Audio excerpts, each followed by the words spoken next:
All right. So welcome back, everyone, for another deep dive. This time, we're going to be tackling a question that's probably been on all of our minds at some point, right? Right. Surprise first dates. Ooh, good one. Are they a good thing Yeah. or are they a bad thing? So we've got a really interesting mix of sources this time around. Some advice articles that are going to offer us tips on planning the perfect surprise first date. But then we're also going to look at some stuff about, why surprises can be tricky, Yeah, that's always a good thing to be aware of. especially on a first date, right? Totally. And then, of course, got to throw in some Reddit, Of course. because where else are we going to get these really great Yeah, where outing stories from? So our mission today is to help you decide if a surprise first date is right for you.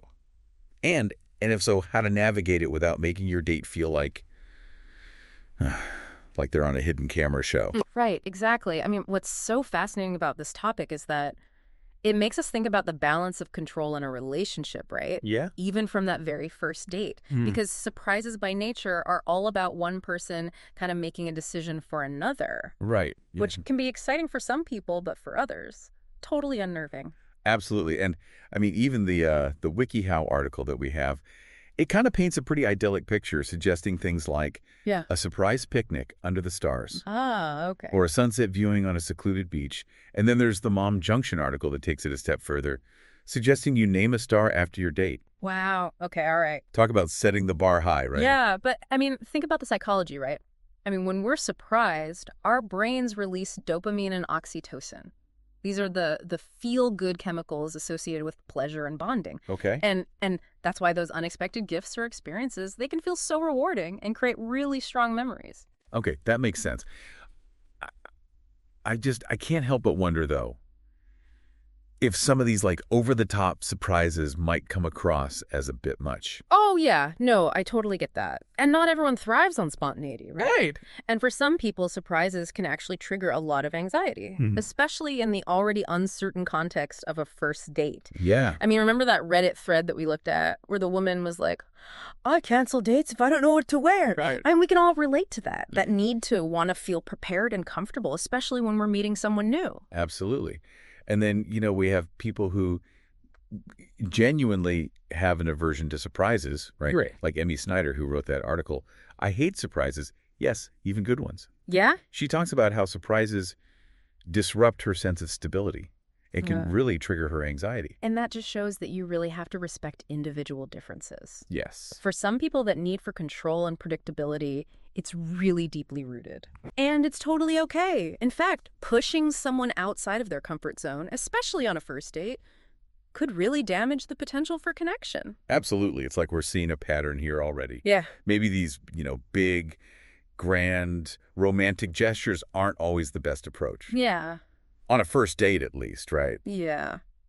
It's important to think about the downsides of surprises, right? Even when you have good intentions. Right. When you plan a surprise for someone, you're asking them to relinquish control over their time and their experience. Yeah. Which can feel intrusive or disrespectful, especially if you don't know them very well. So maybe instead of trying to wow them with some kind of grand gesture, it's better to focus on creating an experience that just feels more comfortable, authentic for both people. Exactly. I mean, a first date should be about getting to know each other. Yeah. Building trust and seeing if there's a genuine connection. Yeah. And that's so much easier to do when both people just feel safe and respected. Absolutely. Yeah, and this is where the idea of trauma kind of comes in, Right. We touched on this a little bit earlier, but let's dive a little deeper into that. So that article, Overwhelmed, Dislikes Surprises, Bad with Personal Boundaries, this may help. It really explains how trauma can make people really hypersensitive to unexpected events. So it's not just about a preference for routine or anything like that. It's really about feeling safe and in control. And when someone's experienced trauma, surprises can just trigger those feelings of vulnerability and anxiety. So for someone in that situation, a surprise date could feel more like a threat than a romantic gesture. Exactly, yeah. And that's why it's so crucial to be mindful of individual needs and sensitivities, especially when you're just getting to know someone. This makes me think about Coach Corey Wayne's advice from that video.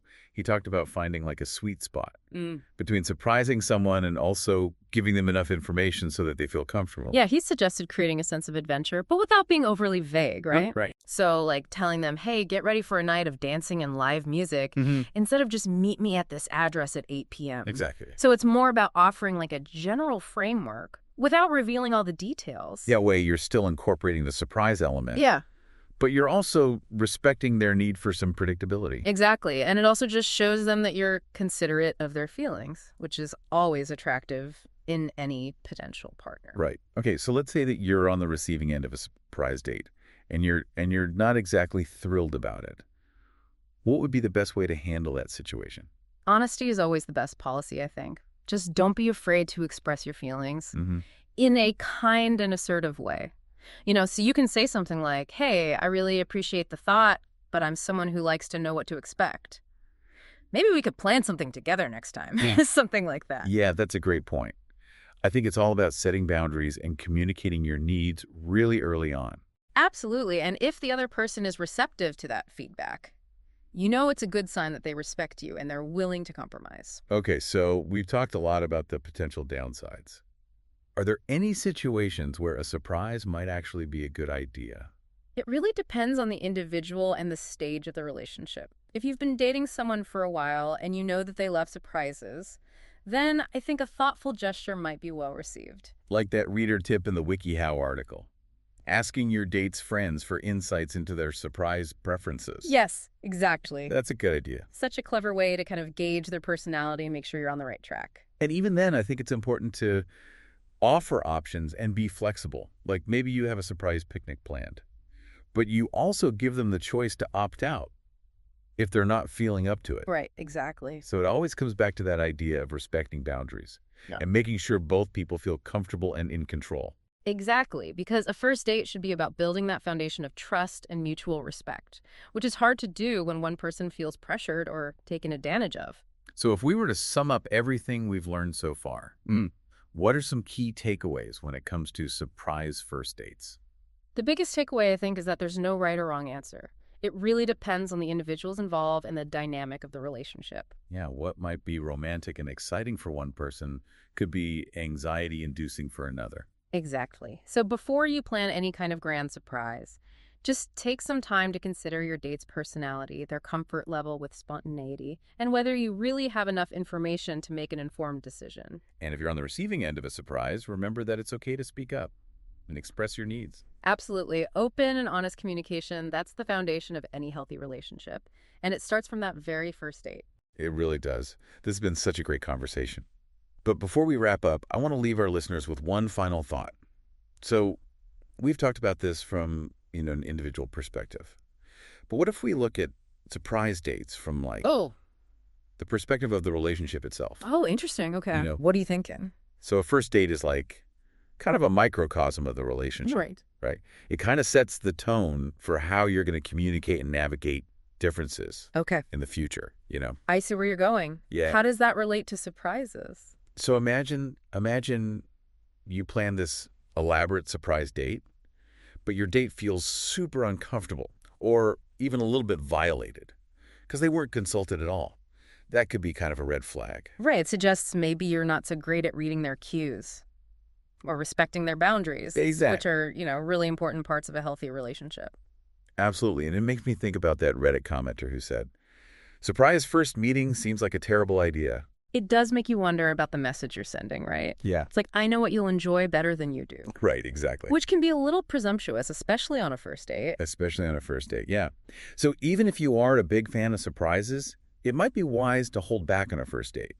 Because think about how much control you're asking the other person to give up when they barely even know you, right? This has been a really thought-provoking deep dive. And I think you've left our listeners with a really good point to ponder. I mean, first dates are so much more than just having a good time. It's really a glimpse into the potential for connection and compatibility. And it's wise to pay attention to those early signals, even the subtle ones. Absolutely. So, dear listeners, as you navigate the world of first dates, remember to communicate openly, respect boundaries, and choose experiences that feel authentic to both you and your date. And above all, remember that the most important surprise on a first date should be the discovery of a genuine connection. That's a wrap for today. We hope you enjoyed this deep dive into the world of surprise first dates. If you have a burning question or a topic you'd like us to explore, send us your suggestions, and we'll see you next time for another fascinating deep dive.